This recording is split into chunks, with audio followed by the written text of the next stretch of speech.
All right, so who doesn't love the idea of, money working for you, even while you sleep? I know I do. Today, we're diving into the world of passive income with cryptocurrency.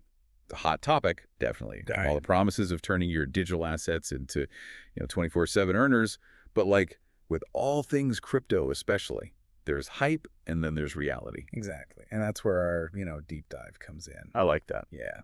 We'll be looking at a popular YouTube video that breaks down a few methods for, generating that passive crypto income. It seems like a great way to get info quickly, but like any single source, you need that critical lens, right, Jay? Okay, so let's unpack the first method from the video, becoming a transaction validator. Now, this can be done through mining or staking. And before you picture a bunch of computers and hard hats, let's clarify what this actually means, right? Right. It's not about literal digging. Think of it more like being a digital record keeper, like an accountant for the blockchain.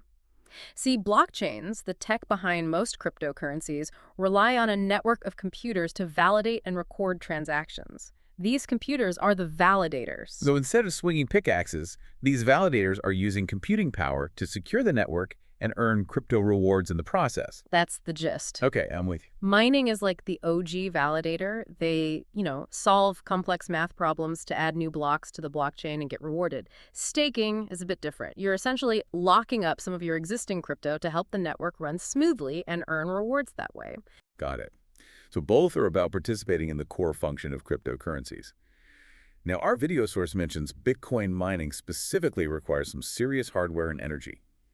It even compares the sound of the mining rigs to turbines of an airplane. Not exactly something you can run from your apartment, right? Unless your landlord's cool with a hefty electricity bill and noise complaints.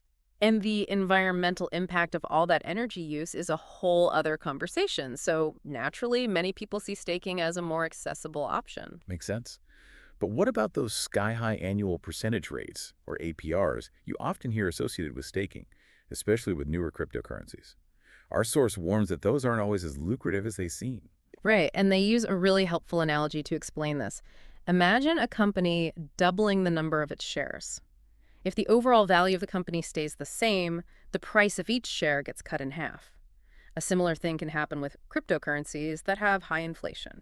So even if you're earning a high APR through staking, the actual value of your crypto could be decreasing if the inflation rate is high enough. It's like running on a treadmill, you're putting in the effort, but are you actually getting anywhere? Exactly. So chasing the highest APRs without understanding the underlying cryptocurrency is a risky move.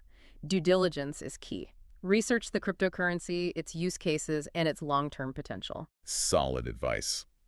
Now let's move on to the next method our YouTube guru suggests for generating passive crypto income. Binance's Simple Earn program. He compares it to a high-yield savings account for your crypto. Sounds intriguing, but I'm guessing it's not as simple as just depositing your crypto and watching it grow. You got it. Just like with traditional savings accounts, understanding the terms and conditions is crucial. What are the interest rates? Are there any lockup periods? What are the potential risks? Good points. Our source uses Celestia as an example, saying you could earn a 16.9% APR on your holdings. Tempting, right? But how does that actually play out? Well, remember that APR is annualized. The actual return you get depends on how long you lock your crypto up. Binance offers both flexible terms where you can withdraw anytime and fixed terms, which usually have higher APRs but lock your funds in for a period, say, 30 to 120 days. So there's a trade-off between flexibility and potentially higher returns. Mm-hmm. And as we discussed with staking, the overall market conditions and the specific cryptocurrency's performance matter too. A high APR won't save you if the value of your chosen cryptocurrency takes a nosedive. Exactly. It all comes back to finding that balance between risk and reward. Which brings us to the next big question. How do you evaluate these opportunities effectively? What red flags should you be on the lookout for? Such important questions, especially in the often unpredictable world of cryptocurrency. We'll tackle those and more right after we come back. Okay, so we're back and ready to jump back in. Last time we finished by talking about how to evaluate passive income opportunities in crypto and, what kind of red flags we need to look out for. Because like we said, a high APR doesn't always mean easy money. What else should investors be thinking about here? Well, our source made a really good point about those super high returns that some cryptocurrencies promise, the ones. They often come with equally high inflation rates, which can really eat into your profits. Yeah, it's like thinking you've struck gold only to find out it's fool's gold. You know what I mean? Exactly. So you're saying that sticking with more established cryptocurrencies that have, more of a track record might be a safer bet. Generally, yes. Though, even with those more established cryptos, you have to keep in mind that past performance isn't a guarantee of future returns. And then, diversifying is also key. Don't put all your crypto eggs in one basket, as the saying goes. Makes sense. Speaking of baskets, let's move on to the final method our YouTube source covers, which is copy trading on Binance. This one seems tailored for those who don't necessarily see themselves as seasoned crypto traders, right? Yeah, definitely. It's definitely appealing, especially for newcomers to crypto. Copy trading lets you automatically mirror the trades of more experienced investors on the platform. Okay, yeah, I'm liking the sound of this already. Mm. But, and I'm sure there's a but here, how do you know which traders are actually worth copying? That's the million-dollar question, right? Yeah. Our source stresses the importance of really vetting potential traders before, handing over the reins to your crypto. So no blindly trusting someone just because they have crypto gurus in their username. Definitely not. Our source suggests focusing on consistent returns over time, not just, short bursts of profit. Look at their track record over at least 90 days, if not longer. So slow and steady wins the race. Often, yes. Don't be seduced by those flashy short-term gains. Look for consistent profitability. And you also want to pay attention to their risk management strategies, right? How much of their portfolio are they putting into each trade? Are they being reckless or calculated? How do they handle losses? These are all important factors to consider. Yeah, it's like choosing a pilot for your plane. Yeah. You'd want someone with a lot of experience, a really good safety record, and you want someone who knows how to navigate through rough weather. Yeah, Just don't end up, crashing. Exactly. And our source specifically recommends Binance for copy trading. They actually call it the best of all platforms. Really? Why is that?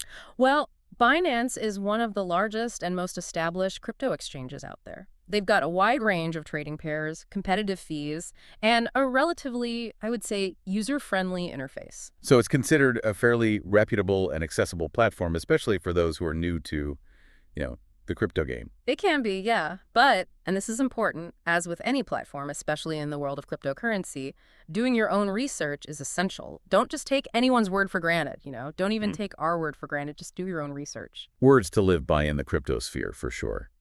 Okay, so let's say you've done your due diligence and you found a trader on Binance that you're, ready and willing to trust with your crypto. What happens next? Are there different copy trading approaches to consider? Yes, definitely. Our source breaks down two main methods on Binance: fixed amount and fixed ratio. Let's unpack those a bit. All right, so fixed amount versus fixed ratio copy trading on Binance. What's the difference, and which one is less likely to leave my crypto portfolio looking like a sad pancake? Okay, so with fixed amount, you're basically saying every time this trader I've chosen makes a move, I'm putting in like X dollars. It doesn't matter, the specifics of the trade. Okay. Let's say you choose $100 as your fixed amount. Every time that trader makes a trade, Binance automatically mirrors that trade for you, but with $100. Seems straightforward enough. So what's the catch? Well, you see, seasoned, experienced traders, they don't trade that way. They adjust how much they're investing based on their assessment of the opportunity. They're not just throwing the same amount of money at every single trade. They're thinking about risk, reward, all of that. So what you're saying is if I'm using that fixed amount method, I might be over-investing in some cases and then under-investing in others, right? Not really mirroring their strategy effectively. Exactly. It's like saying, okay, I want to bake a cake, and you're just throwing random amounts of all the ingredients in, right? You might get something resembling a cake at the end, but it's not going to be quite right. Okay, yeah, that's definitely a recipe for disaster in both baking and, crypto trading. So how does this fixed ratio thing address this? How does it make it a more, what's the word, balanced approach? So with fixed ratio, you're choosing a percentage instead of a fixed dollar amount. This percentage is how much of your overall portfolio you want to allocate to each trade, so you're really mirroring the more experienced trader's proportional investment. Okay. So, if the trader puts 5% of their portfolio into, a certain cryptocurrency, and I've set my fixed ratio to 5%, Binance would then automatically mirror that for me. Exactly. It keeps things, nice and proportional. It reflects how that trader is assessing the risk of each trade. Gotcha. So yeah, fixed ratio definitely seems like the more, strategic option for sure. The one that's going to cause me less stress, probably. But Wow. but even if I've got the ratio right, there's still like that element of trust involved, right? Oh, absolutely. At the end of the day, you're trusting someone else's judgment. And, the world of cryptocurrency is still, I would say, relatively unregulated. Yeah, it's kind of like I'm handing the keys to like my crypto castle to someone that I've only met online. Maybe they have a really great profile and everything. Yeah. If I still haven't actually like seen their credentials. Yeah, that's a good way to put it. Always proceed with caution. Noted. So we've covered 3 potential paths to passive income in the crypto world. Staking, Binance's simple earn program, and then, this whole world of copy trading. What's the key takeaway you want our listener to walk away with today? Well, the world of crypto definitely has like a ton of exciting opportunities for making passive income, but it's crucial to approach them with, at the same time, a healthy dose of skepticism. You need both, right? Don't get blinded by those promises of easy money. Do your own research, take the time to understand the risks, and then, ultimately make your own informed decisions that really align with your financial goals and your own personal risk tolerance. Couldn't agree more. We've given you the map. Now it's time for you to go explore the crypto territory for yourself, right? But always remember to pack your common sense and your critical thinking skills too. Until next time, happy and informed investing everyone.